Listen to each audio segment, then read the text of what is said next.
ஓம் சாந்தி. இன்று அறிவோமா ஆன்மீகம் பகுதியில் அக அழகுக்கான 3 கண்ணாடிகள் என்கிற தலைப்பில் 3வது பாகத்தை காணலாம்.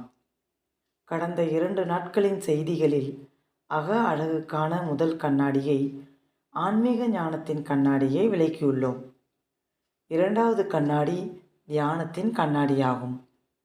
சுயம் மற்றும் பரமாத்மாவுடனான தொடர்பு அல்லது உறவின் அனுபவத்தினால் ஏற்படுகின்ற அமைதியின் தியானத்தின் மூலம் நாம் இறைவனுக்கு நெருக்கத்தில் வருகின்றோம். மேலும் தனக்குள்ளும் இறைவனுக்குள்ளும் ஆழமாக செல்கின்றோம். நீங்கள் தன்னை பற்றி நேர்மறையான மற்றும் சக்திசாலியான எண்ணங்களை உருவாக்கும் போதும், உண்மையான ஆன்மீக சுயத்தை காட்சியாக பார்க்கும் போதும், ஒளிர்கின்ற மற்றும் அனைத்து தாக்கங்களில் இருந்தும் விடுபட்டு இருக்கின்ற ஒரு தெய்வீகமான ஆற்றலாக தன்னை உணர்வீர்கள். மேலும் அனுபவம் செய்வீர்கள். அந்த அனுபவம் நீங்கள் உண்மையான அசல் நிலையில் இருப்பதையும் இப்போது இருப்பதற்கு மாறாகவும் உங்களை பார்க்க உதவுகிறது. ஒருவேளை நீங்கள் இன்று அமைதியற்றவராகவும் குழப்பமாகவும் வழியில் இருப்பதாகவும் உணரலாம்.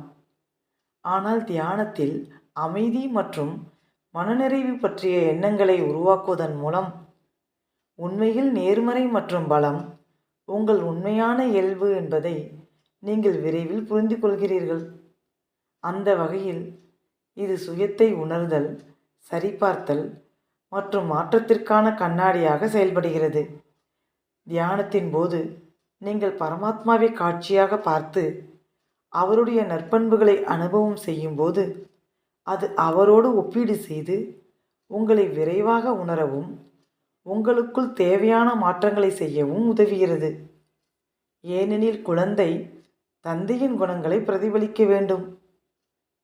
எனவே ஒரு நல்ல பயிற்சி என்னவென்றால், காலையில் ஒரு முறை அன்றைய வேலைகளுக்கு முன்பும் தூங்குவதற்கு முன்பு குறைந்தது 15 நிமிடங்களும் இந்த கண்ணாடியை பார்த்து உங்களை நீங்களே சரிபார்த்து கொள்ள வேண்டும். மேலும் இது மிக முக்கியமான கண்ணாடி என்பதால் நாள் முழுவதும் இந்த கண்ணாடியை உங்களுடன் எடுத்து செல்வதும், ஒவ்வொரு மணி நேரத்திற்கும் 1 நிமிடம் உங்களை நீங்களே சோதித்து பார்ப்பதும் மிகவும் முக்கியமானதாகும். நம்முடைய அசுத்தமான உடல் நம்மை சந்தோஷப்படுத்தாது. மேலும் நமது தொடர்பில் வருபவர்களுக்கு நம் மீது சாதகமான மனோபாவத்தை ஏற்படுத்தாது என்பதை நாம் அனைவரும் அறிந்துள்ளோம். அது அக சுயத்திற்கும் பொருந்தும். எனவே ஒவ்வொரு மணி நேரத்திற்கும் 1 நிமிடம் இந்த கண்ணாடியை பார்த்து கொண்டு சுய பரிசோதனை செய்து சரிபார்த்து மாற்றினால் அடுத்த 59 நிமிடங்களுக்கு நம்மை அழகாக காட்ட முடியும். ஒருவேளை நாம் அந்த 59 நிமிடங்களில் நம்மை அழுக்காக ஆக்கிக் கொண்டோம் என்றால் அடுத்த 1 நிமிட இடைவெளியில் விரைவாக நம்மை சரி செய்து கொள்ள முடியும். ஓம் சாந்தி.